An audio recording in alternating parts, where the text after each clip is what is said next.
हम लोगों ने 19 में एक और व्यवस्था दी थी और वह दी थी 6 माह का मानदेय सहित मातृत्व अवकाश का भी सुविधा।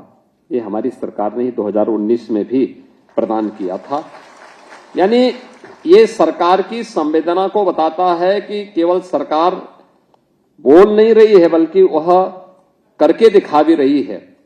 और उन सब कार्यों के साथ हम लोगों ने 23 में एक और व्यवस्था की थी कि स्वेच्छा से विद्यालय परिवर्तन का विकल्प भी हम लोगों ने दिया था और 4000 से अधिक अनुदेशकों को उनकी स्वेच्छा के अनुसार विद्यालय भी परिवर्तन करने का अधिकार दिया है। आज हमारा जो कैशलेस जो ये मानदेय बढ़ोतरी का है और 1 अप्रैल से लागू हो गया है। मई में आपका वो मानदेय प्राप्त हो गया होगा। सबसे महत्वपूर्ण बात यह है कि आपके परिश्रम के कारण आज बेसिक शिक्षा परिषद की कायाकल्प होती हुई दिखाई दी है।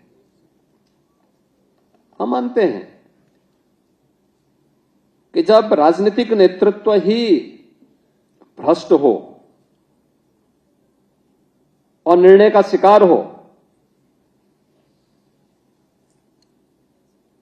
स्वयं दिग्भ्रमित हो, तो अपने असफलता का दोषारोपण शिक्षकों पर, अनुदेशकों पर या अन्य कार्मिकों पर नहीं थोपा जाना चाहिए। यही होता था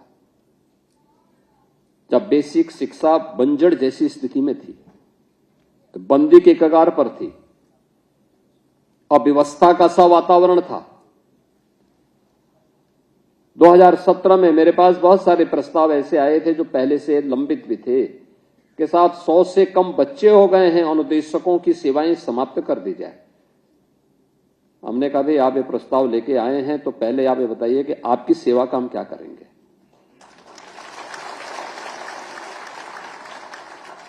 भाई सरकार की कोई पॉलिसी नहीं थी उस समय तक, न नियत साफ थी न कोई नीति थी। कैसे बेसिक शिक्षा परिषद का उद्धार होता है। और तब हम लोगों ने स्कूल चलो अभियान प्रारंभ किया था, ऑपरेशन कायाकल्प किया था।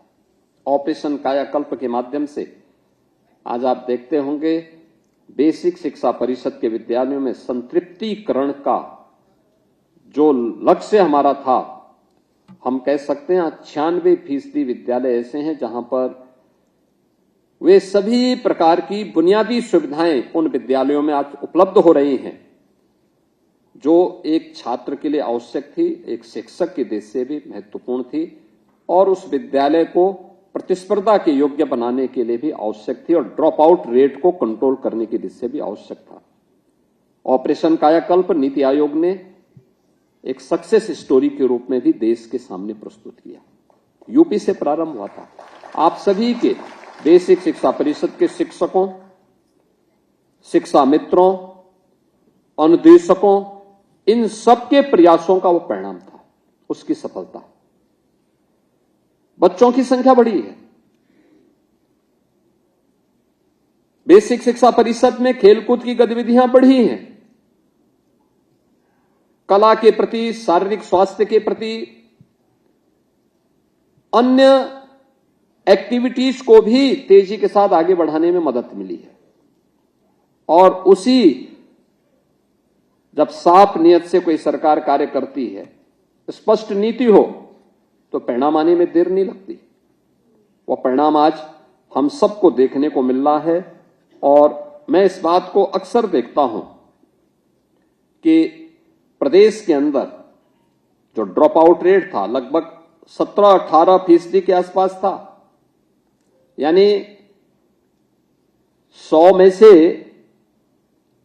हर 17-18 बच्चे ऐसे थे जो असमय स्कूल छोड़ देते थे। और आज हम इसको घटाते घटाते 3 तक पहुंचाने में सफल हुए हैं और हमारा मानना है इसको 0 तक पहुंचाना चाहिए। हर बच्चा पढ़ेगा तब प्रधानमंत्री जी के विकसित भारत और आत्मनिर्भर भारत के सपने को साकार हम कर पाएंगे। आपके राज्य की खबरें, आपके शहर की खबरें सबसे पहले जानने के लिए देखते रहें अमर उजाला।